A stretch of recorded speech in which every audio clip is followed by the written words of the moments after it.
안녕하세요. 구급공무원 사회 법과 정치 두 번째 문제풀이 시간입니다. 자, 이제 두 번째 단어는 국가와 정치 파트에서 국가 정치, 정치 의미, 정치 권력, 그리고 법치주의에 대한 문제를 풀 거예요. 그래서 지난번과 마찬가지로 기본적으로는 공무원 기출 중심으로 문제를 풀면서 중간중간 필요한 부분에서는 수능 기출 문제를 빼서 우리가 유형을 익히도록 할 겁니다. 자, 그래서 첫 번째 보실 때는 어디를 봐야 되냐면요. 자, 2번 문제 보겠습니다. 2번 문제. 자, 2번 문제 보게 되면은 우선은 대구에서 나온 문제네요. 대구에서. 자, 보겠습니다. 고대 그리스 민주정치에는 모든 사회 구성원이 아닌 여자, 장애인, 외국인, 노예를 제외한 남자만이 정치에 참여할 수 있었다. 다음 글에서 추론할 수 있는 내용이 아닌 것은요. 그럼 중요한 포인트 잡아야겠죠. 첫 번째, 여기서 중요한 포인트는 고대 그리스. 자, 고대 그리스 얘기 좀 들어가줘야 되고요. 두 번째는 이걸 통해서 아래 내용을 읽고요. 이 아래 내용을 통해서 추론할 수 있는 내용이 아닌 거예요. 그러니까 아래 내용과 관련 없는 거 찾는 문제겠죠. 자, 읽어드리겠습니다.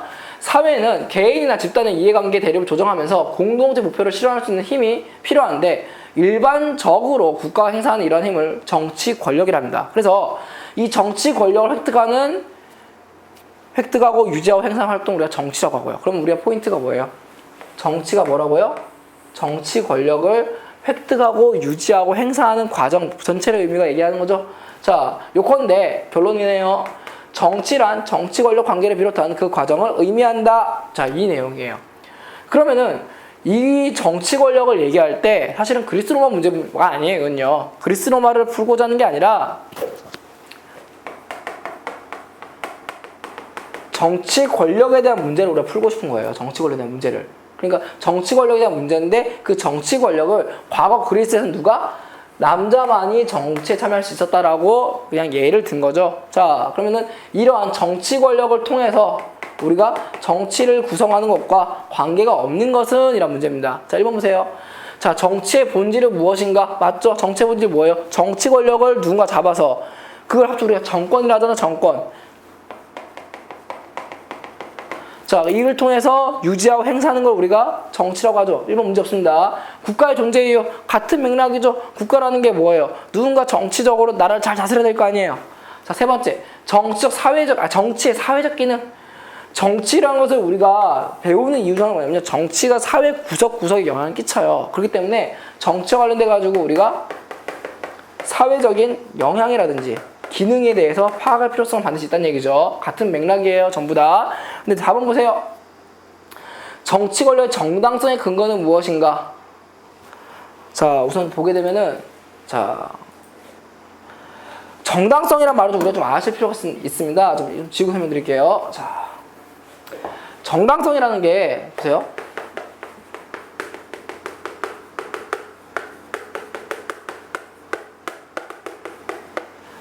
정치 권력이라는 거는 아까 얘기했지만은 그 국가가 행사하는 힘을 의미하잖아요. 자, 국가가 행사하는 힘. 그럼 우리가 정치 권력이라 그러고 줄여서 정권이라고 우리가 선을 지금 그었어요. 개념적으로. 근데 정치 권력에 대한 얘기를 하고 있는 거예요. 지금 정당성 얘기를 하고 있는 게 아니란 말이에요. 문제 다시 읽어보세요.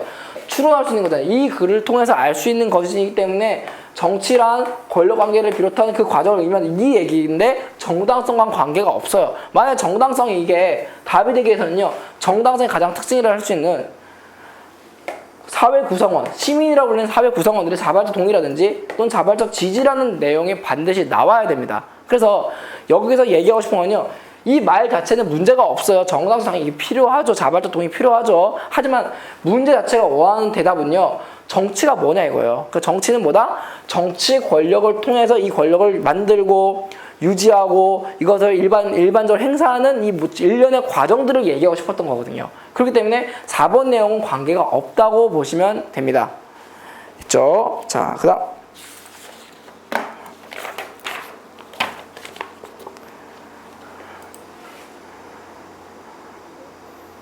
자, 일단은 보면 6번부터요. 지금 6번부터 9번까지 6, 7, 8, 9번이 자잘한 문제들인데 다 기출문제예요. 6번부터 보시면 아시겠지만은 다 같은 내용이에요. 같은 내용이기 때문에 잠시 좀 우리가 좀 개념을 하나 잡고 그다음 한 번에 문제를 푸는 걸로 하겠습니다. 보세요. 자, 우선은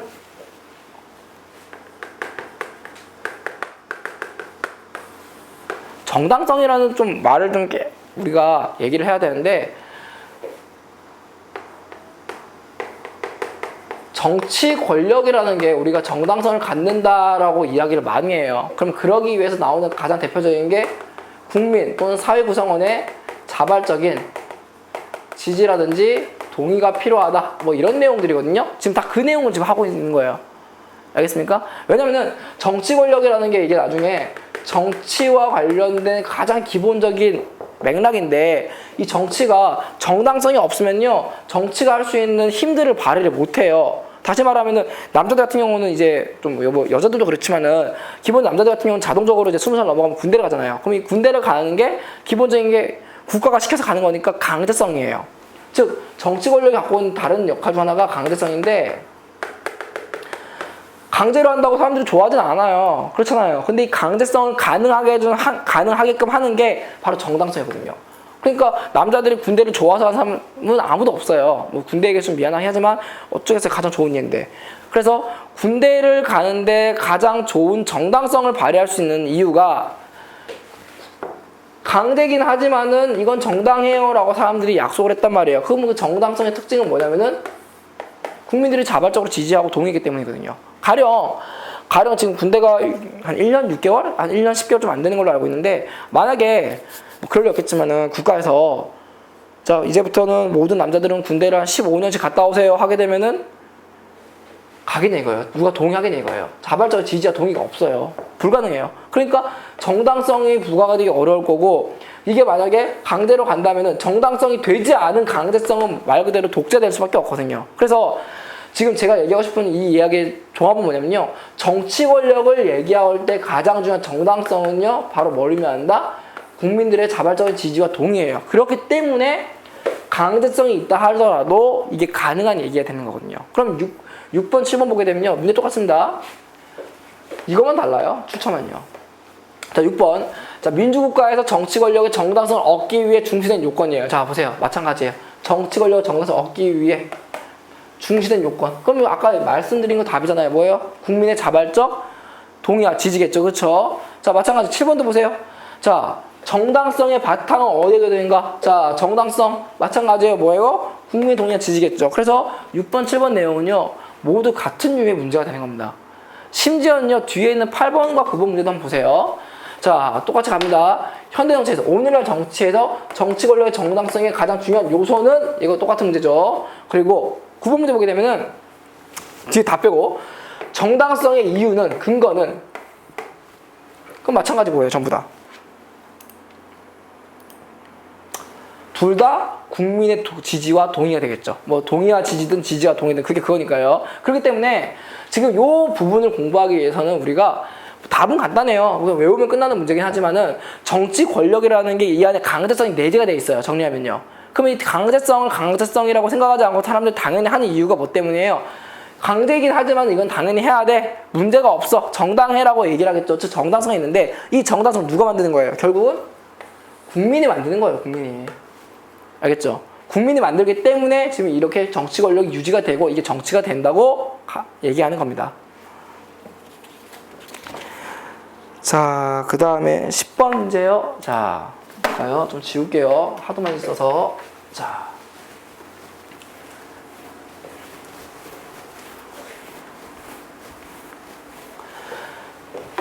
자, 읽어드리겠습니다.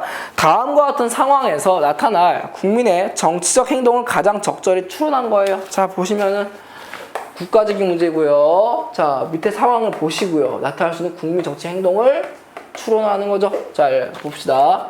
민주국가의 헌법은 사람에 의한 지배가 아닌 법의 지배를 규정함으로써, 자, 법의 지배 나왔네요. 국가 권력의 절대화를 막아 국민의 기본권 인권을 보장하려고 있다. 자, 그럼 이 말은 무슨 말이에요? 민주국가가 뭐란 얘기예요? 자, 정리하면은, 자, 민주국가는 사람보다 뭐가? 법이 우선이다. 자, 그럼 우리는 이것을 뭐라 한다? 바로 법의 지배라고 합니다. 그러나 만일 법이 국민의 자유와 권리를 지켜주기보다 침해하고 제한하는 것으로 일반한다면 이러한 법 집행은요 불신의 대상이 되며 나아가 국민은 법으로 멀어지게 되고 정치적 불만이 커지게 된다. 자, 이게 무슨 말이에요? 법이라는 게 왜 있는 거예요? 법 자체가요. 법이 뭐예요? 바로 국민의 어떤 기본적인 권리를 보장을 해주기 위한 목적이 가장 강하죠. 사실은요. 원래 목적이 이거잖아요. 됐죠? 그런데 이러한 법이 이 보장을 하지 않고 만약에 침해한다면은, 침해하고 제한을 둔다면은 누구를요? 국민에게죠.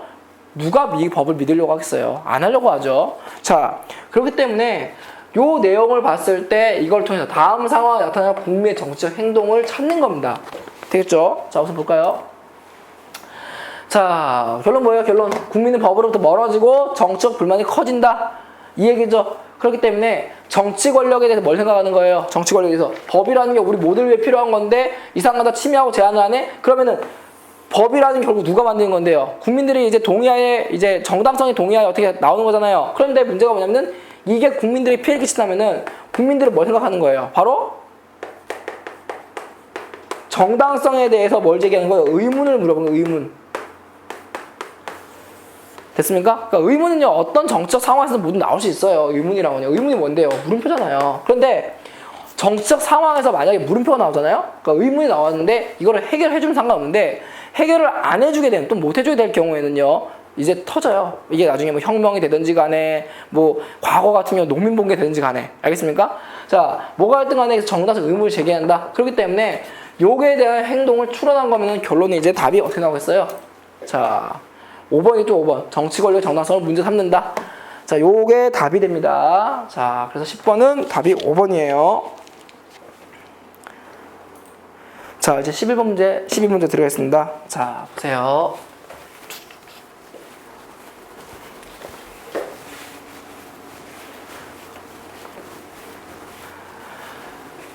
자, 보겠습니다. 11번.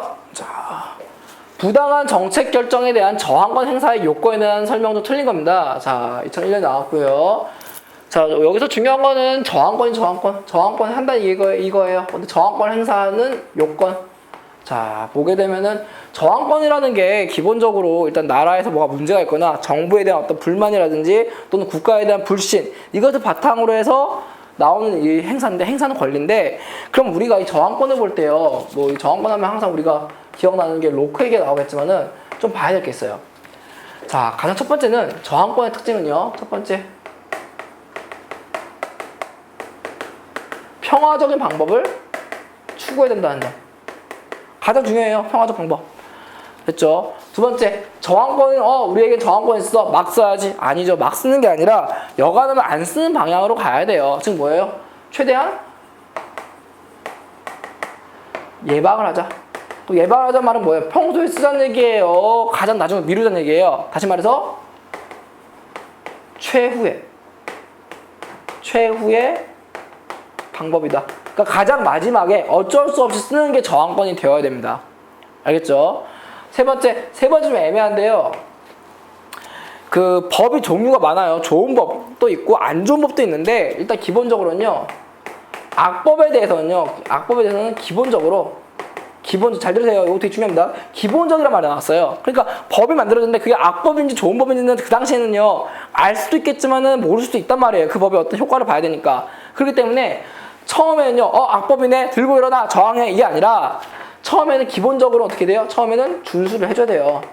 이게 나중에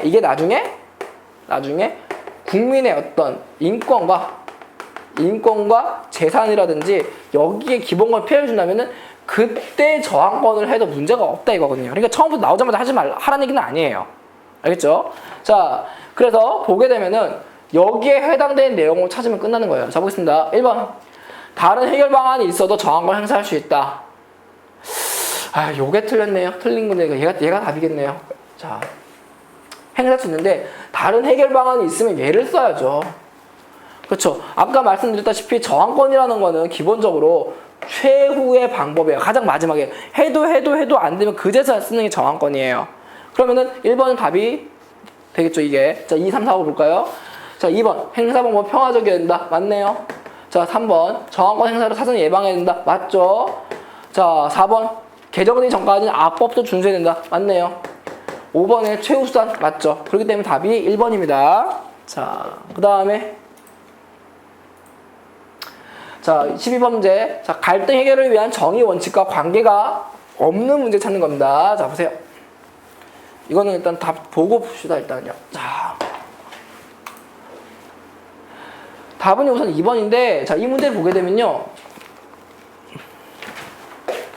갈등이란 말이 나왔어요, 갈등. 보통요, 갈등이란 말이 나왔으면 충돌을 의미하는 건데, 갈등을 해결하기 위한 가장 특징이 뭐냐면요. 자. 당사자들의 이익을 고려했는지 여부가 제일 중요해요. 충돌하는 이유 간단해. 정치라는 개념이 우리가 알고 있는 이 정치라는 개념이 뭐냐면요. A라는 상황이랑 B라는 상황이 나왔는데 이 A하고 B가 충돌이 할 수 있을 거 아니에요. 그러면은 A가 맞아, B가 맞아 이게 아니에요. 그러면은 A가 맞으면 무슨 문제가 터지느냐? B는 해결이 안 된 문제 되거든요. 다시 말해서 정치라는 개념은요. A하고 B가 모두 납득할 수 있는 답을 주는 게 정치라고 보시면 돼요. 그렇기 때문에 우선 갈등 해결을 하기 위해서는 뭐예요? 당사자들의 이익을 우선 고려할 수 있느냐를 봐야 됩니다. 알겠죠? 그래서 당사자 이익을 고려할 때는 가장 중요한 게 자, 읽어줄게요. 답이 2번인데 나머지 문제가 없어요. 그냥 넘어가시면 되는데 2번 보세요. 이해 당사자들이 나왔네요. 당사자들의 이해 당사자들. 이득이 되든가 손해가 되든가요. 자, 이익을 조정하는 것. 맞죠? 형식적 정의이다. 요게 틀렸죠. 자, 형식적 정의가 있고 실질적 정의가 있는데 말 그대로예요. 기본적인 우리가 기준을 두고 정의를 정하는 건 우리 형식적이에요. 하지만은 이해 당사자들은 상황이나 또는 그 틀에 따라서 다 매번 같지는 않잖아요. 그러니까 그때그때 맞춰야 되거든요. 그렇기 때문에 이때는 실질적 정의라고 하셔야 됩니다. 됐죠? 자, 그다음 자, 13번 보겠습니다. 13번. 13번이 좀 단순한 문제인데요. 일단은 뭐 틀린 게 문제가 아니라 맞는 게 왜 맞는 건지만 해결하면 될 거예요. 자, 보세요. 자, 민주주의 체제에서요, 국민의 어느 정도로 합의를 통해 이루어진 영역이에요. 그럼 포인트가 뭐냐면요. 뭐 얘가 포인트 될 수 있겠지만, 봤을 때 이거예요. 합의. 합의가 제일 중요합니다. 자, 그럼 합의로 이루어진 영역은요, 일단 답은 무조건 3번이죠. 정치 문제니까요. 자, 왜 그러냐? 사회생활은요, 국민의 합의가 아니고요, 개인과 개인의 문제예요. 사회생활 같은 경우는 여러분들이 지금 하고 계시겠지만은 주로 사람과 사람의 문제잖아요. 그러니까 20대가 넘어가면 사회생활을 하게 되면은 가장 많이 부딪히는 게 사람과 사람 사이의 상호작용에 따라서 사회생활 잘하냐 못하냐 또는 사회생활에서 무슨 일이 벌어지네 이런 얘기를 하는 거예요. 자, 그 다음에 경제생활은요 그냥 합의가 아니죠. 자기가 노력해서 하는 거잖아요. 그러니까 빼시면 될 것 같고 문화생활은요 일단은 합의가 아니라 어떤 문화적 가치를 실현시키냐 이 문제예요. 그리고 덤으로 말씀드리면요 민주주의에서 합의라고는 관계가 없어요. 경제 문화는요. 이건 뭐 민주주의가 아니더라도 가능한 문제니까요. 근데 정치 같은 경우는 왜요? 정치라는 게 아까 말씀드렸잖아요. 정치라는 게 기본적으로 가장 중요한 거. 합의를 통해 가지고 최종 목적 뭔데요? 바로 사회 통합을 이뤄내는 게 정치의 최종 목적이잖아요. 그러려면 합의가 당연히 필요할 수밖에 없겠죠. 자, 그래서 정답이 3번 되겠습니다. 이게 되게 단순한 문제예요. 자, 14번 넘어가시면 될 것 같고요. 15번 보셔야겠네요. 자, 15번 보세요. 자, 15번 문제 들어갈게요. 자, 대구에서 나온 문제네요. 자, 실질적 법치주의 내용으로 볼 수 없는 겁니다. 일단 답은 4번으로 일단 제가 체크는 우선 해놨어요. 우선 이게 뭐 답을 맞추기 위한 목적이 아니라 이 법치주의에 대해서는 좀 설명이 좀 필요할 것 같아서 좀 설명 좀 따로 좀 드릴게요.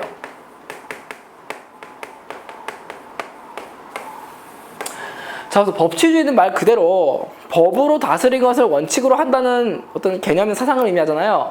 그런데 이 법치주의가 크게 두 가지로 구분됩니다. 하나는 형식적 법치주의고요. 다른 하나는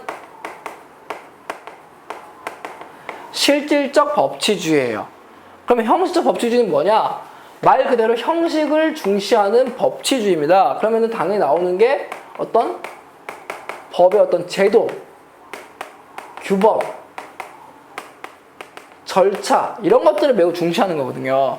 그래서 겉보기에는 크게 문제가 없어요. 하지만 이 법, 제도와 규범과 절차를 중시하다 보니까 형식적 법치주의에서 가장 놓치기 쉬운 게 오늘날 놓치기 쉬운 게 뭐냐면 바로 인권이라든지 그다음에 실질적인 인간의 존엄성 여부에 대해서는요 매우 취약해요든요. 다시 말해서 법이 어떠냐에 따라서 법에 대해서 체크를 안 하고 법이 있어? 있는 게 중요한 거예요. 그러다 보니까 자연스럽게 이걸 놓치기 쉽다는 얘기죠. 가장 대표적인 게 히틀러의 수공법도 있을 거고, 그 다음 추가로 얘기한다면은 좀 이제 약간 좀 정권 얘기도 될 수 있겠지만은 과거 이제 박정희 정부 때 10월 유신도 이 중에 하나겠죠. 어떻게 보면요. 그러니까 하기 이거 생각이 나름인데 기본 개념 같아요. 법 자체가 문제는 안 돼요. 그러니까 법 자체는 그냥 만들었으니까 법인데 이 법이 사람들에게 좋은 영향을 끼쳐야 되는데 그게 아니라 인권이라든지 실질적인 인간 존엄성에는 조금 피해를 줄 수 있는 항목들이 있다는 얘기예요. 간혹 이제 히틀러 수공법 같은 경우는 이 법을 통해 가지고 독일 내 유태인들을 몰아내는 데 결정적인 역할을 한 법이거든요. 그러면은 이 유태인을 몰아낸 건 문제되는데 당시 이 법을 통해서 몰아냈기 때문에 합법이 되는 거예요. 이것도 마찬가지겠죠. 그러다 보니까 이러한 문제점을 해결하기 위해 등장한 게 실질적 법치주의가 등장한 겁니다. 그럼 실질적 법치주의에 중시되는 거는 마찬가지로 당연히 중요하죠. 법 제도나 규범 절차는 당연히 중요한 거잖아요. 하지만 이거 외에 뭐가 중요하다는 얘기예요. 바로 인권과 같은 인권이라든지 그 다음에 인간 존엄성에 대해서 신경을 쓰느냐 요 얘기입니다. 그렇죠. 그래서 아까도 제가 말씀드렸지만은 실질적 법치주의란 말은요 형식적 법치주의에 대한 어떤 문제점을 보완하기 위해 등장한 거예요. 그럼 4번 내용 보게 되면요 요 내용이 그 내용인데 권력 규제보다는 준법적 신앙이죠. 이건요 이게 아니란 얘기예요. 네.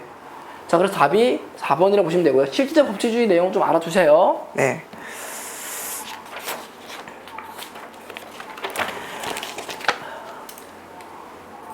네, 17번 가겠습니다. 자, 다음 밑줄 친 이 나라가 추구하는 법치주의 원리에 대한 설명으로 옳지 않은 겁니다. 자, 우리 방금 또 법치주의 나왔네요. 했던 거죠. 자, 이 나라에서는요, 국가의 정책을 결정할 때 충분한 토론을 거쳐 서로 다른 의견을 좁힌 다음 다수결을 결정한다. 다수결.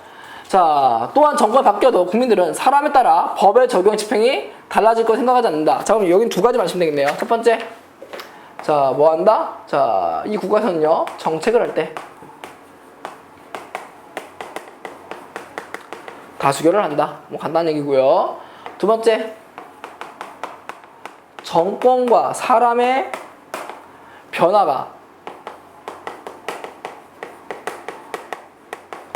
영향을 끼친다? 아니죠. 그렇게 끼치지 않는다는 얘기죠. 됐죠? 자, 문제 보게 되면요. 이러한 법치주의 원리에 대해서 옳지 않은 거예요. 자, 그럼 보게 되면은 우선은 실질적 법치주의 추구하는 건 우리가 아까 배웠던 내용이잖아요. 그렇죠? 그러면은 이와 실질적 법치주의와 관계가 없는 걸 찾으면 되는 거예요. 그래서 정답이 4번입니다. 그래서 지금 보게 되면은 4번 내용은요. 실질적 법치주의가 가장 찾고 있는 게 어떤 인간 존엄성이라든지 인권이라든지 또는 실질 정당성을 얘기하는 건데 여기는 뭐예요? 합법성이죠. 합법성. 합법성이라는 게 뭔데요? 바로 형식적이잖아요. 형식적. 그래서 정답이 4번입니다. 그리고 좀 틈을 드리면요. 다수결 있잖아요. 다수결. 다수결 같은 경우는 뭐 어차피 뻔하게 굉장히 간단한 개념인데 다수결은요. 그냥 간단히 만장일치가 불가능하는 게 이게 나온 거예요. 다수결이. 그래서 다수결 문제 나오면요. 그냥 정말 간단 생각하실 때 중요하지 않지만은 정말 최고의 어떤 방안은 아니에요. 하지만 그나마 만장일치가 불가능한 상황에서는 그나마 최선의 정답이 될 수도 있기 때문에 다수결이 나오게 되면 소수의 의견을 존중한다 뭐 그런 교과서적인 얘기도 좀 생각하시면 됩니다. 자, 다음 민주주의 의미에 대한 문제 들어갈게요. 자, 민주주의 의미 제2절로 들어가는데 제2절 민주주의 의미와 정치 형태의 발전 단원입니다. 자, 그럼 보게 되면은 첫 번째 문제부터 보시죠. 자, 고대 그리스 아테네 민주정치에 대해서 옳은 거예요. 자, 우선 아테네 민주정치에 대해서 우선 파악 좀 해야겠죠. 아테네 민주정치. 자, 우선 고대고 아테네고. 자, 여기 내용은요. 크게 별거 없어요. 한 세 가지만 알면 돼요. 첫 번째는 여러분들이 항상 배웠겠지만은 기본적으로 첫 번째 나온 거는 뭐 여성이라든지 외국이라든지 노예는 안 돼라고 얘기하는 이런 얘기 나왔죠. 그죠? 그럼 이걸 알 수 있는 게 굉장히 제한적이다. 반면에 성인 남성들은 가능하다. 뭐예요? 가능한데 이제 참여가 되겠죠. 인구가 적어지니까. 그러니까 이거는 직접 민주정치 되는 겁니다. 직접. 그러니까 직접 민주정치라는 개념이요. 보통 이게 아테네에서 가능한 이유가 인구가 적어서 그래요. 인구가 적기 때문에 가능한 얘기가 되는 거거든요. 자, 그 다음에 두 번째로 아테네와 관련해서 두 번째로 제가 말씀드리고 싶은 건 뭐냐면요. 플라톤 얘기가 나올 수 있어요. 플라톤이요. 자, 우선 플라톤 얘기를 제가 하고 싶은 건 뭐냐면요. 플라톤은 보통 이제 법과 정치도 그렇고 나중에 윤리 과목도 나오는 이런 사상가인데 플라톤이 민주정치 나올 때는 기본적으로 이 얘기를 해요. 바로 철인 정치를 이야기 말하면 철인 정치, 이 철인 정치. 됐죠? 이 철인이란 말은 보통 우리가 철학자를 의미하는데 플라톤 말로는요. 지혜로운 철학자가 정치라는 것이 옳다라고 얘기를 해요. 그럼 왜 그러냐? 자, 기본적으로 이 철인이란 말은 철학자를 의미한다고 말씀드렸잖아요. 그럼 플라톤은 철학자가 아닌 다른 사람들이 민주주의를 운운하는 거에 대해서는 좀 부정적이에요. 왜 그러냐? 우선 좀 이해를 좀 앞서 이해를 해야 되는 게 플라톤의 스승이 누구냐면은 소크라테스예요. 그럼 소크라테스는 우리가 알다시피 그리스의 대표적인 사상가로서 수많은 궤변론자들 즉 소피스트들과 싸웠을 거 아니에요. 그런데 민주주의 사회에서 아무리 소크라테스가 뛰어나고 대단하더라도 결국 결론은 뭐냐면은 소크라테스는 그 사람들의 어떤 음모론에 의해서 독주를 먹고 죽었단 말이에요. 그러면서 이제 많은 제자들이 말렸지만은 이제 소크라테스 같은 경우는 이제 악법도 법이란 말을 남기잖아요. 그 모습을 본 플라톤 입장에서는요, 이러한 민주주의에 대해서 굉장히 혐오를 하게 돼요. 왜 그러냐? 뭐 소크라테스를 죽게 했다 뭐 이런 부분도 있겠지만은 민주주의가 갖고 있는 가장 큰 맹점이 뭐냐면요, 바로 이제 플라톤이 별로 안 좋아하는 거, 바로 뭐냐면은 중우정치예요. 우리 쉽게 말하면 뭐예요? 어리석은 자들이 정치하냐 이거죠. 그러니까 좀 속된 말로 뭐예요? 어중이 떠중이들이 개나 소나 다 한다 이런 얘기잖아요. 즉 플라톤은 그게 싫은 거예요. 그래서 플라톤이 말하는 어떤 민주사회의 어떤 이상사회는 철학자가 중심이 되는 철인 정치여야 된다라고 얘기를 합니다. 자, 그래서 요 두 가지를 제가 말씀을 드렸어요. 자, 우선 답 보고 설명드릴게요. 자, 고대 아테네의 특징은요. 자, 일단은 하나씩 보겠습니다. 1번. 고대 그리스 민주정치는 이미 주어진 것으로서 공동체를 전제하는 것이 아니고 사회를 새로 구성하는 원리 성격이 드러난다. 자, 이건요. 민주정치의 형태로서 얘기하는 게 아니고요. 이건 정치 형태기거든요. 이건 넘어가시면 돼요. 별거 없습니다. 자, 보게 되면은 두 번째, 고대 그리스에서 선거를 통해서 공직자를 결정하였으며 우연에 의한 추첨제 윤번제 등은 비민주적이라 간주되어 널리 이용되지 못했다. 아니죠. 추첨제는 말 그대로 뽑는 거고요. 윤번제는 돌아가는 거예요. 이런 게 있어야 시민들의 공직 생활에 보장이 되겠죠. 자, 세 번째, 3번. 소크라테스 주께한 민주정치의 실제를 경험한 플라톤은요. 아, 나왔네요, 요 얘기. 철인 정치를 주장하면서 민주정치에 부정적이었다. 엄밀히 말하면 민주정치 부정적인데 그래서 민주정치 버릴 수 없잖아요. 그러니까 이제 철인 정치, 즉 강철 정치를 얘기한 거겠죠. 자, 그래서 정답은 우선 3번이 되겠네요. 4번. 자, 고대 그리스에는 많은 폴리스가 존재했고요. 민주정치란 여러 정치 형태 중 하나에 불과했지만은 민주주의 이념인 자유평등은 보편적 원리로 그리스 전체를 지배했다. 아, 요거 이해 잘하셔야 됩니다. 마지막 줄 보게 되면요, 요 얘기가 기본적으로 그리스 전체를 지배했다라고 얘기하지만요, 다 그렇진 않아요. 왜냐면은 나중에 보면 알겠지만 아테네와 반대로 봐봐요. 그리스 전체가 아니에요. 전체가. 폴리스가 여러 개 있는데 그중 폴리스 중에서 가장 안 되는 폴리스가 뭐냐면 바로 여러분이 알고 있는 영화에서 봤던 스파르타예요. 스파르타 같은 경우는 철저한 군사국가거든요. 그래서 뭐 민주정치를 추구하긴 했지만요, 사실은 이 민주정치를 주로 추구하는 곳은 아테네고요. 이제 나머지 좀 아니라고 보시면 됩니다. 그리고 뭐 추가로 얘기한다면은 고대 그리스 아테네의 민주정치는 아테네 요 얘기잖아요. 됐죠? 지변 못하죠. 자, 그 다음 보세요. 자, 2번. 다음 내용을 뒷받침할 수 있는 사실로 보기 어려운 겁니다. 자, 좀 지우고 볼게요.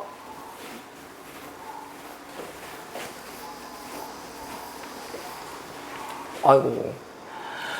자, 고대 그리스 아테네 민주정치란 다수가 지배하기도 하고 지배받기도 한 정치 체계를 의미한다. 자, 좀 어휘 좀 깨겠습니다. 고대 그리스 아테네 얘기 나왔네요. 다수가 지배한다. 자, 지배하고요. 지배받기도 한다. 피지배. 자, 지배자, 피지배자가 같다라는 개념이 나왔네요. 자, 그렇죠. 우선 정답 보고 일단은 풀이 들어가겠습니다. 자, 어려운 거예요. 1번 도편 추방제 실시했다. 맞아요. 도편 추방제가 뭐냐면요, 일단은 그리스 정치 체계를 좀 알 필요성이 있는데, 기본적으로 그리스는요, 아주 먼 옛날에 약간 역사에는요, 자, 왕정이었다가, 귀족정이었다가, 금권정이었다가, 그 다음에 참주정이었다가, 그래서 민주정이 된 케이스예요. 그러면 이 도편추방제라는 건 어떤 걸 의미하냐면요, 금권정에서 참주로 넘어가요. 참주란 말이 뭐냐면요, 참주가 독재자예요, 독재자. 그러니까 이제 그리스에서는 이게 독재자가 나왔던 시대가 나왔거든요, 이때가요, 참주정 때. 그러니까 이제 불만이 많겠죠. 그래서 요 시기 때, 딱 가운데겠네요. 요 시기 때, 클레이스 테네스라는 사람이 드네요. 클레이스 테네스. 이 사람이 이렇게 얘기합니다. 도편 추방제를 만들자 해가지고 도작의 파편에다가 독재자가 될 가능성이 높은 사람들 이름을 막 적는 거예요. 막 적어서 6,000표 이상 넘어가거나 1,000표가 넘어가게 되면 어떻게? 해외로 10여 년간 추방한 제도입니다. 즉 뭐예요? 독재자가 등장하는 것을 방지하기 위한 목적이죠. 자, 두 번째. 자, 민회에서, 모든 사람들이 모이는 민회에서, 시민들이 모이는 민회에서 아테네의 주요 정책을 결정하였다. 맞죠? 문제 없겠죠? 3번. 정치 참여 권리가 사회 구성원 모두에게 주어졌다. 이게 가장 큰 함정이죠. 자, 무슨 얘기를 하고 싶냐면요. 자, 보세요. 이 얘기예요. 보통요, 아테네의 시민은 정치 참여가 가능해요. 반면에 아테네에 살고 있는 사는 사람은요, 정치 참여가 100% 가능하다고 보기가 어려워요. 왜 그러냐면요, 시민이라는 개념은요, 정치에 참여할 수 있는 사람을 우리가 시민이랍니다. 그럼 여기에 해당되는 게 누구냐면요, 이 시민은 성인 남성만 해당이 됩니다. 알겠죠? 반면에 사는 모든 사람들은 뭐예요? 여기는요, 여성도 있을 거고요, 외국인도 있을 거고, 노예도 있을 거 아니에요? 그렇죠? 그러니까 이 말의 요지가 뭐냐면, 문제 풀 때 아테네 사회 구성원을 하게 되면 모두 다 포함해, 모든 인구가 다 포함됩니다. 반면에 아테네 시민이라 그러면은 성인 남성뿐이겠죠. 그러니까 모든 성인 남성이면 상관이 없잖아요. 그렇죠? 그렇기 때문에 요거는 잘 보셔야 됩니다. 여기를요, 글자 하나 잘 보셔야 됩니다. 자, 4번. 공직자 추천. 맞죠? 윤번제 돌아가면서 맞죠? 예, 뭐, 무슨 임기는 1년 정도 하고요. 자, 5번. 임기는 1년이고요. 연임, 연속돼서 임명되는 건 원칙적으로 허용이 안 됩니다. 간단하잖아요. 이거를 인정하다가는 독재자가 나올 확률이 있겠죠. 그렇죠? 가뜩이나 민주정 이전에 클레스테인스에 의해 가지고 도편 추방제를 해본 나라예요. 그러면 독재에 대해서 굉장히 민감하게 반응하는 것은 당연하겠죠. 자, 그 다음 문제 가겠습니다. 자, 3번. 다음에 역사적 사건을 거친 후에 등장한 시민사회에 대한 모습에 대한 설명으로 틀린 겁니다. 좀 설명 좀 드리겠습니다. 좀 지우고요. 자, 자, 우선은 영국의 명예혁명, 미국의 독립혁명, 프랑스 대혁명인데, 일단 간단히 설명드릴게요. 셋 다 공통점이 뭐냐면요, 이거를 거친 후 등장한 시민형합의 모습이잖아요. 자, 그러면 영국의 명예혁명이든지 미국의 독립혁명이든지 프랑스 대혁명이든지 결론은 뭐냐면, 결론은 바로 우리가 흔히 말하는 근대 시민사회라고 이야기를 합니다. 그러면 이 근대 시민사회의 가장 큰 특징은 뭐냐면요, 가장 큰 특징은 일단은 경우에 따라서는요, 왕정이 무너져요. 대표적인 게. 가장 대표적인 게 뭐예요? 미국 독립혁명 같은 왕이 없죠. 프랑스 같은 경우는 왕이 좀 미안한 편이지만 목잘로 죽잖아요. 그렇기 때문에 왕권에 대한 얘기가 안 나와요. 심지어 영국 같은 경우 왕이 있지만 왕권이 아니라 뭐가 되는 거예요? 입헌 군주가 되잖아요.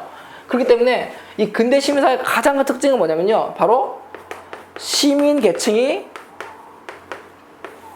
중심이 된 사회라는 것을 반드시 알고 들어가셔야 됩니다. 그럼 이 시민이 누구냐? 바로 여기서는 부르주아라고 불리는 사람들이 나와요. 부르주아가 뭐냐면요, 정말 간단하게 얘기할게요. 정말 간단하게 그냥 부자예요, 부자. 상공업층, 상공업에 종사하는 사람들을 우리가 부르주아라고 이제 프랑스어로 얘기하는데, 한자로는 그냥 유산 계급이에요. 그러면은 부르주아가 어떤 사람이냐면은 상공업에 종사하다 보니까 아무래도 이거 돈이 많겠죠. 자, 그래서 요 부분을 좀 우리가 알고 들어가셔야 됩니다. 자, 첫 번째, 옳지 않은 거잖아요. 옳지 않은 거. 자, 우선 내용 보겠습니다. 자. 보세요. 1번. 신분제도가 타파되었다. 일부 타파가 돼요. 상당 외워요. 왜냐면은 대표적으로 프랑스 같은 경우는 대혁명을 통해서 무슨 일이 벌어진 거예요? 1신분, 2신분, 3신분 아예 그냥 박살나버렸잖아요. 미국 독립혁명 마찬가지예요. 독립혁명도 이걸 통해 가지고 기본적인 신분이라는 게 없잖아요. 노비, 노예 이런 게 없잖아요. 그리고 영국의 명예혁명 같은 경우는 아무래도 이제 원래 이제 명예혁명 했던 주축 세력들이 누구였어요? 의원들이죠, 의원들, 국회의원들. 근데 이 의원들이 원래 뭐냐면요. 젠틀리하고 요먼이라는 계층이에요. 그러니까 젠틀리는 쉽게 말하면 전문직들을 의미하고 요먼은 분홍들이에요, 부자 농민들. 그러니까 이 사람들이 사회 중심 세력이 되기 때문에 신분제가 타파가 되겠죠. 물론 미국 같은 경우는 흑인 노예 얘기할 수 있지만 이건 별개 문제예요. 흑인은 뭐 따로 뺍시다. 자, 두 번째, 개인주의와 자유주의 확산됐다. 맞죠? 왜냐면은 이 혁명의 특징이 뭐냐면은 누가 시민들이 드디어 이제 중심이 되는 거잖아요. 그렇죠? 자, 이거 좀 제가 좀 뒷얘기 좀 할게요. 뒷얘기 좀 필요할 것 같은데. 지금 우리가 요 앞에 있는 내용을 좀 이해하기 위해서는요, 우리가 좀 시민사회가 어떻게 왜 만들어졌는지, 다시 말해서 혁명이 왜 일어나는지를 알면은 이 단어는 거의 금방 끝나요. 저 이걸 설명드릴게요. 우선 기본적으로 이제 왕정 국가에서 가장 중시하는 시스템은요, 이런 시스템이에요. 여기 왕이 있고요. 왕이 있고 왕을 도와줄 수 있는 기본적인 신하들, 그리고 군대가 필요하겠죠. 그렇죠? 우리 이것을 여기를 우리가 관료전이라고 그러고 관료제라고 하고요. 여기를 우리가 상비군이라고 해요. 자, 그리고 누가 필요하냐면 여기에 상업과 공업에 종사하는 시민층들이 있어요. 어디서 많이 봤죠? 이게 이렇게 가요, 이렇게. 됐습니까? 자, 어떤 구조냐면요. 왕은 이쪽에 뭐가 되는 거예요? 명령을 하거나 그 다음에 월급을 줘야 될 거 아니에요? 그러면 이제 신하나 군대들 뭐 하는 거예요? 이 사람들이 먹고 할 수 있도록 기반을 마련해 주는 겁니다. 정책을 만들거나 아니면은 보호를 하거나. 그러면 이 대가로 시민들은 왕에게 세금을 내겠죠, 그죠? 자, 요게 우리가 흔히 말하는 근대 국가의 가장 기본적인 시스템이에요. 됐습니까? 그런데 그럼 겉보기에는 이 나라가 유지되려면 가장 중요한 건 누구예요? 상공시민층들이죠. 이 사람들 세금을 열심히 내야 왕정이 아무래도 먹고 살 거 아니에요. 됐죠? 그런데 문제가 뭐냐면은 왕정이 그러면은 이렇게 얘기할 거 아니에요. 이 나라가 잘 된 거는 시민들의 노력이야. 그렇기 때문에 시민들을 위한 정치, 경제, 사회, 문화의 어떤 제도를 만들어야 돼. 라고 해야 되는데 16, 17세기 넘어가면서 이제 왕들이 다른 생각을 하게 돼요. 내가 잘난 이유는 이렇게 가는 겁니다. 그래서 이 사람들이 등장이 누구냐면 대표적인 게 루이 14세 이런 얘기를 해요. 바로 왕의 권력은 신에게부터 받은 거야. 이런 얘기를 합니다. 이게 왕권 신설이죠. 되게 좀 옛날 얘기긴 해요. 그만큼 왕권이 강화되었음을 의미하는 거지만은 이걸 통해서 상공시민층들의 어떤 정책이라든지 이런 것들이 이 사람들을 위해서가 아니라 국가, 다시 말해서 왕을 위해서 맞춰진 경우가 많았단 말이에요. 수출 증대, 수입 억제예요. 알겠습니까? 그러다 보니까 이 과정에서 아무래도 시간이 지나면 지날수록 이 세 번째 요 상공시민층들의 어떤 혜택이 줄고 있단 말이에요. 대표적으로 프랑스 같은 경우는 삼신부들이 거의 그냥 박살나잖아요. 됐죠? 자, 그러다니까 그 과정에서 이 사람들은 불만이 쌓여가는 과정에 이 당시에 17세기에 넘어가면서 뭐가 등장하냐면요. 이게 나와요. 계몽사상이라든지 그 다음에 사회계약설이 등장을 하게 돼요. 그러면서 요걸 접하게 된 요 상공시민층들이 정부에서 뭘 가지게 되냐, 국가에 대해서요. 부정적인 시각을 이제 가지겠죠. 그러다 보니까 이 사람들이 터트린 게 뭐가 된 거예요? 바로 혁명을 터트리게 되는 겁니다. 뭐 대표적 프랑스 혁명을 예를 들면 되지만요. 됐어요? 자, 그럼 이 얘기 왜 하냐면요. 이걸 통해서 엎어버리잖아요. 누가? 상공시민층들이요. 그러면 당연히 사회 중심 세력은 누가 되는 거예요? 아마도가 아니라 당연히 이 부르주아, 즉 상공시민층들이 사회의 주도권을 잡게 되었다가 되는 겁니다. 이 구조가 그래요. 됐습니까? 농민, 노동자가 아니야, 아직은요. 됐죠?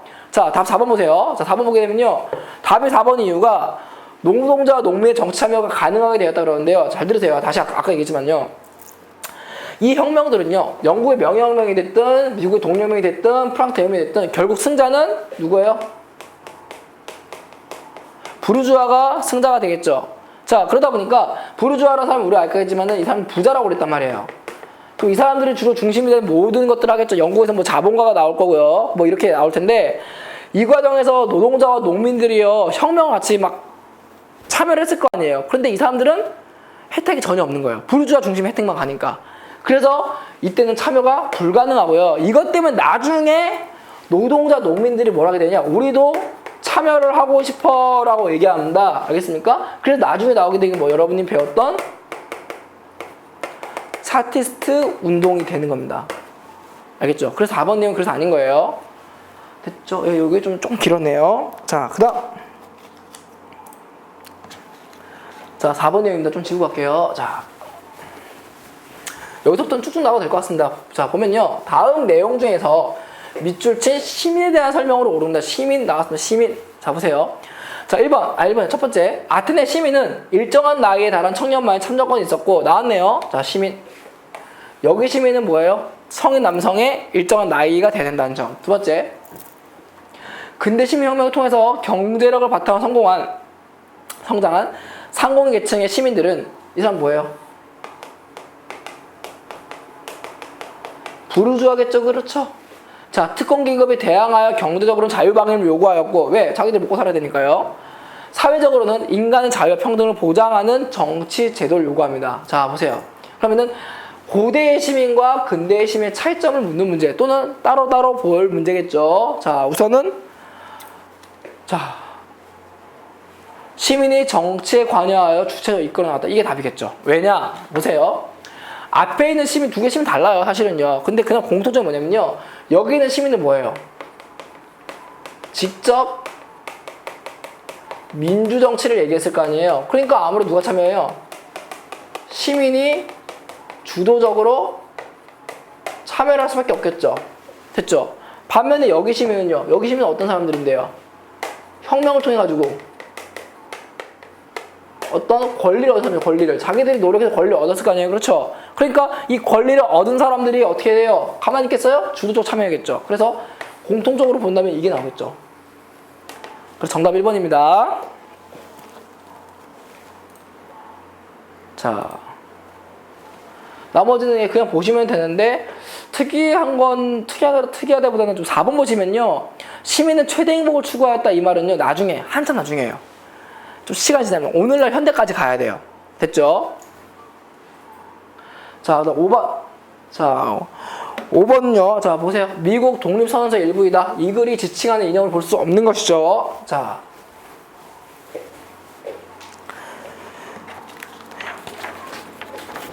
그렇습니다. 모든 인간은 평등하게 창조되었고 그들에게는 창조자에게 일정 양도할 수 없는 천부의 권리가 부여되었으며 그 권리 중에는 생명, 자유, 그리고 행복의 추구가 포함되어 있다. 그리고 이들 권리를 확보하기 위해서 인민들 사이에는 정부가 성립되었고 정부의 정당한 권리의 근원은 피치자의 동의에 의거하고 있다. 이런 어떠한 형태의 정부라도 이와 같은 목적에 의해 대해서 유해한것이 되는 경우는 인민은 이를 변경 폐지하고 인민의 안정과 행복을 효과적으로 가져올 수 있는 새로운 정부를 조직하는 것은 인민의 권리이다. 이거 우리가 앞에 강의에서 봤었던 내용이잖아요. 자, 내용 보게 되면 이게 로크가 했었던 내용이고 그 다음에 문제 보게 되면 미국 독립선언서가 이미 써있어요. 그렇죠? 자, 보게 되면은 이 글이 지향하는 이념으로 볼 수 없는 것은 이거와 관련이 없는 겁니다. 자, 보세요. 우선은 나머지 다 맞다는 얘기가 하나가 문제겠죠. 그렇죠? 자, 우선 정답은 2번이에요. 왜 그러냐? 자, 우선은 모든 사람들의 직접 참여. 자, 직접 참여가 실현돼야 된다. 이건 불가능하죠. 왜 그러냐? 직접 참여하기 위해서는 가장 전제 조건이 뭐냐면요. 인구가 적어야 돼요. 근데 이제 여기서는요. 인구가 적고 땅도 작아야 되는데 일단 미국이란 대륙이잖아요. 이거 어떻게 직접 참여를 해요? 그렇죠? 그러다 보니까 미국 독립선언서가 나온 미국이라는 나라를 보게 되면은 기본적으로 간접 민주주의를 안 할래야 안 할 수가 없어요. 그렇기 때문에 직접 참여는 불가능하다 보시면 됩니다. 그래서 이걸 하려고 뭘 뽑아요? 여긴 뭐예요? 대표자죠. 대표자를 선출한다. 자, 이런 내용이 되는 겁니다. 자, 그 다음에 자, 다음은요. 영국의 권리장전에 대한 내용이에요. 영국 권리장전. 자, 여기도 간단히 설명드릴게요. 권리장전이라고 이미 제목에 나왔으니까요. 자, 그래서 권리장전은요, 명예혁명 이후에 등장한 건데, 자, 명예혁명. 엄밀히 말하면요, 이게 원래 권리청원으로 우선 시작됐다가 이게 묵살당했어요. 그래서 나중에 명예혁명 이후에 의회가 이제 정권을 잡으면서 권리 장정, 우리의 어떤 권리를 법적으로 보장해 주세요라는 의미로 등장한 거거든요. 내용 보시면 아시겠지만요. 어떤 왕에 대한 얘기보다는요. 의회에 대한 얘기가 많이 나와요. 그래서 이 권리 장정의 결론은 뭐냐면요. 두 가지예요. 하나는 뭐냐면은 하나는 영국이라는 나라가 뭐 됐다? 입헌 군주국가가 되었다. 요게 하나가 나와야 되고요. 두 번째는 이거는 좀 특이한 케이스인데 다른 나라에게요. 정치 영향을 확 주는 건 아니에요. 대신에 간접적으로나마 왕정이 이렇게 바뀔 수 있다는 것을 알려준 계기가 되는 거예요. 그래서 두 번째 그렇게 중요한 건 아니고요. 가장 중요한 거는 입헌 군주국이라는 말이 제일 중요한 포인트겠죠. 됐죠? 자, 그래서 우선 정답은요. 넘어갔네요. 자, 정답은요. 2번 내용이 되겠죠. 자, 그럼 틀린 거 보겠습니다. 1번 공화정 수립이다. 아니죠. 공화국이란 말은 뭐예요? 미국으로 가야 되겠죠. 그죠? 3번 상권 분립이다. 아니죠. 상권 분립의 말도 이제 미국으로 가야 돼요. 그래서 몽테스키가 얘기한 거니까요. 오히려 입헌 군주국이 얘기했을 때는요. 이권 분립이 좀 주로 많이 쓰입니다. 입법권과 행정권의 어떤 대립각이요. 자, 그 다음 4번 대중의 정치 참여가 이루어졌다. 아니죠. 자, 여기서만 대중 뭔데요? 대중. 대중이 뭐냐면요. 모든 사람들을 대중이라고 하잖아요. 이 모든 사람들이 참여하려면 적어도 언제예요? 차티스트 운동이 지나가야 됩니다. 알겠죠? 자, 그리고 5번 내용도요. 자, 명예혁명 일어난 건 맞지만요. 이 사건, 권리장전 이전이겠죠. 시기가 안 맞습니다. 됐죠? 그래서 순서가 어떻게 되냐면은 명예혁명이 끝나야 권리장전이 나가게 돼요. 그래서 뭐가 되는 거예요? 영국이 최초로 입헌 군주국이 되는 겁니다. 됐죠? 자, 7번 들어가겠습니다. 자, 7번 문제 보게 되면은 서양 초기의 기본권 보장의 설명이에요. 그럼 우선 서양 근대 초기에서 나오는 기본권이 여러 가지가 있는데 특히 강조가 되었던 부분은 뭐냐면요. 바로 참정권에 대한 얘기예요. 참정권. 그래서 나머지는 문제가 안 되는데요. 5번 문제 보세요. 5번 문제. 5번 보기요. 절대 왕정을 타도하는 과정에서 역사 성격상 국가에 의한 자유를 보장하는 데 중점을 두었던데 이 국가에 의한 자유란 말이에요. 국가에 의한. 자, 세 가지 나옵니다. 하나는요. 국가로부터의 자유가 나오고요. 그리고 국가의 자유가 있고요. 그 다음에 국가에 의한 자유가 있습니다. 세 가지가 있는데 지금 여러분 여기 이 문제에서 중시되는 건요. 지금 요 얘기잖아요. 국가에 의한 자유예요. 이게 마지막에 나와요. 자, 국가에 의한 자유가 뭐냐면요. 이건 기본적으로 사회권을 의미해요. 사회권이요. 됐죠? 사회권이라는 거는 언제 나오느냐? 적어도 서양 근대 초기가 아니라 차티스트 운동이 지나간 이후로 보셔야 됩니다. 거의 19세기, 20세기가 넘어가야 됩니다. 그죠? 그렇기 때문에 서양 근대 초기에서 일단은 사람들이 들고 일어났을 때 가장 큰 기본권 보장에 대한 얘기는요. 초기로는 국가로부터의 자유가 당연히 나오겠죠. 여기서 말하는 거는 뭐 생명, 자유, 재산, 신분 이런 것들이 나오겠죠. 그죠? 그 다음에 나중에 등장하게 된 게 뭐냐면 바로 국가애의 자유예요. 그러니까 나중에 등장해. 혁명 이후에 등장하는 국가애의 자유입니다. 이 국가애의 자유가 바로 참정권을 의미하는 겁니다. 자, 그래서 옳지 않은 거잖아요. 그러니까 요 국가에 의한 자유는요. 사회권을 의미하기 때문에 이거는 근대 초기가 아니라고 보시면 됩니다. 오히려 현대로 가야 돼요. 현대. 이건 현대의 문제입니다. 자, 그 다음에 8번 문제 보겠습니다. 자, 8번 문제는 간단히 설명드릴게요. 여기는요.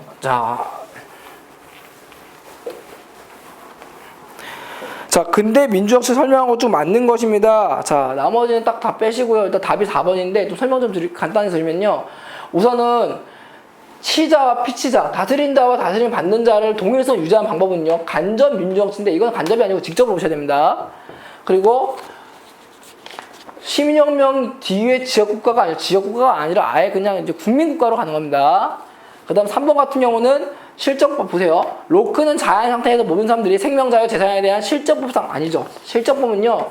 개인이 만든 일반적인 국가나 아니면 사람이 만든 법을 우리가 실정법이라고 그래요. 그러면 실정법을 하면 안 되고 바로 자연법이라고 하셔야겠죠. 그죠?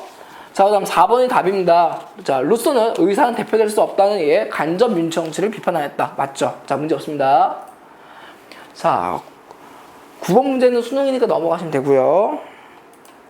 자, 10번, 11번 같으면 크게 볼 건 없습니다. 간단히 짚고 넘어가겠습니다. 자, 아테네 민주정치 특징으로 틀린 겁니다. 자, 보게 되면은 나머지는 맞는데 문제가 뭐예요? 자, 부르주아 시민의 정치 아니죠. 부르주아에 대한 정치는 뭐예요? 부르주아 정치는요. 근대 이유가 되겠죠. 그렇죠? 그 다음 11번 문제. 가에서 다에 대한 사건으로 옳은 것만 고르는 겁니다. 자, 우선 사건 파악하셔야 되고요. 옳은 거 파악하면 됩니다. 자, 가.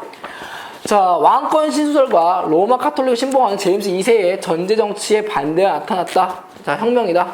자, 제임스 2세. 이거 영국이거든요? 이거 그냥 적어드릴게요. 자.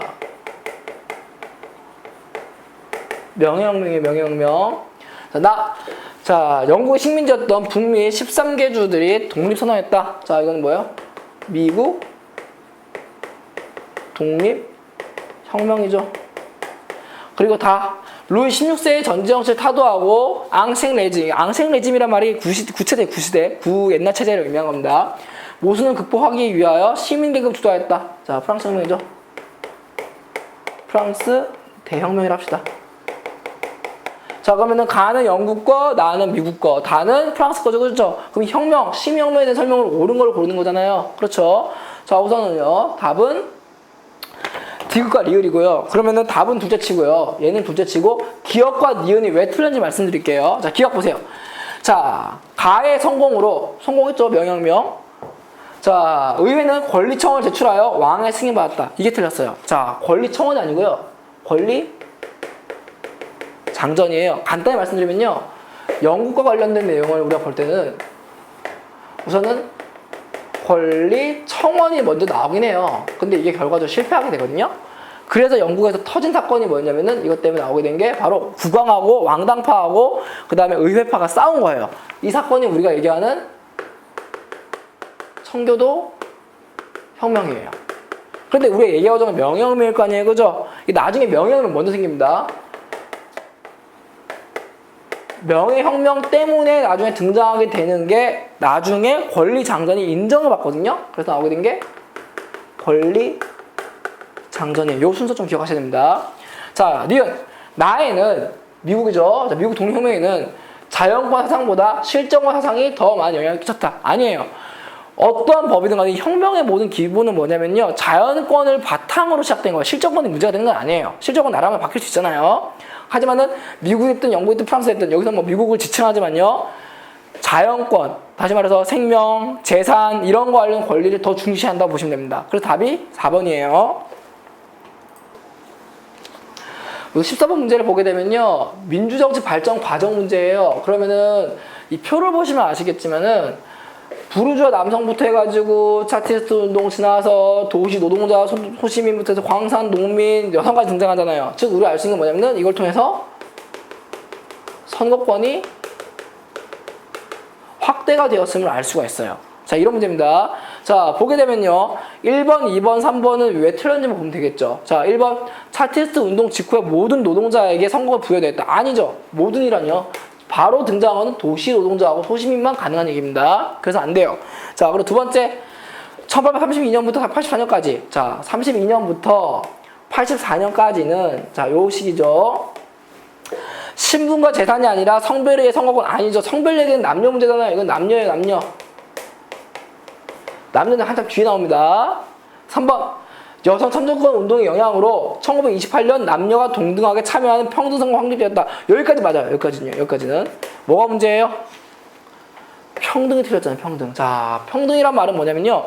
우리가 지금 선거권이 확대되는 거는 차티스트 운동 이후부터 확대가 되는 거잖아요. 근데 어떤 선거가 확대되느냐? 바로 보통 선거가 확대가 되는 거예요. 일정 나이만 넘어가면 누구든지 선거에 참여할 수 있는. 알겠습니까? 정치 참여할 수 있는. 근데 평등 선거라는 말은 뭐냐면요. 평등은 바로 사람이 아니라 내가 하는 한 표의 가치를 의미하는 거예요. 어떤 지역에서는 2표 주고 3표 주고 이러면 이제 평등 선거 위배가 되는 거거든요. 자, 그 얘기입니다. 그래서 요거 조심하세요.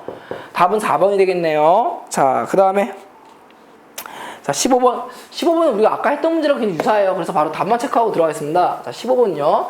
아테네 민정선의 설명이죠. 자, 우리가 아까 얘기했던 거 어떤 거예요? 첫 번째, 자, 기본적으로 간접적이고, 그리고, 간접적이 아니라 직접적이고, 그리고 제한적이잖아요.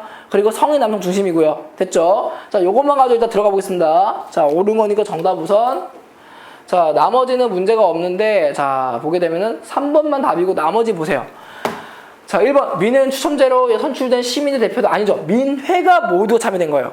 나중에 추첨으로 들어간 게요. 나중에 저기 뭐야, 페리클레스 이후에 500인 평의회라고 있거든요. 여기에 좀 추첨이 됩니다.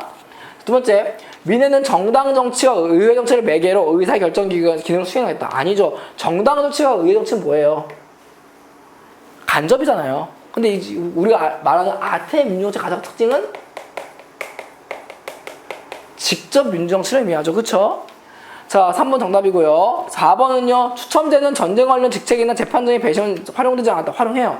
무슨 얘기냐? 일반 직책들은요. 대부분 추첨이나 아니면은 이제 그냥 일반적인 윤번제를 많이 돌리거든요. 그런데 유일하게 전쟁 관련된 거 있잖아. 전쟁은 이게 추첨을 하면 안 되잖아. 전문가가 있어야 되니까. 그러다 보니까 선거를 많이 해요. 알겠죠? 자, 그 다음에 16번 보겠습니다. 자, 요 표는 올해 2015년 경찰직에 나왔던 문제네요. 자, 다음은 직접 민주주의와 간접 민주주의를 비교하는 그래프입니다. 자, 니은에 들어갈 기준을 찾는 거죠. 자, 우선 보게 되면은, 자, A가, 이런 문제 나오게 되면요. 그냥 체크하세요, 바로. 이게 직접이잖아요. 얘가요? 간접이죠. 자, 그럼 직접과 간접을 우리가 얘기할 때 A가 직접이 높다는 얘기잖아요. 여기가. 그러면 기억은요. 직접을 높게 파악할 수 있는 파트를 찾으면 되는 거고, 니은은요. 간접을 높게 표현할 수 있는 걸 찾으면 되잖아요. 근데 문제 보세요. 니은에 들어갈 걸 찾는 거예요. 니은에 들어갈 거. 됐죠? 자, 그럼 정답은 우선 보겠습니다. 자, 기억에 대한 얘기는 직접과 관련 있는 거니까 참여에 대한 얘기가 나올 수밖에 없죠. 참여도 높다는 점.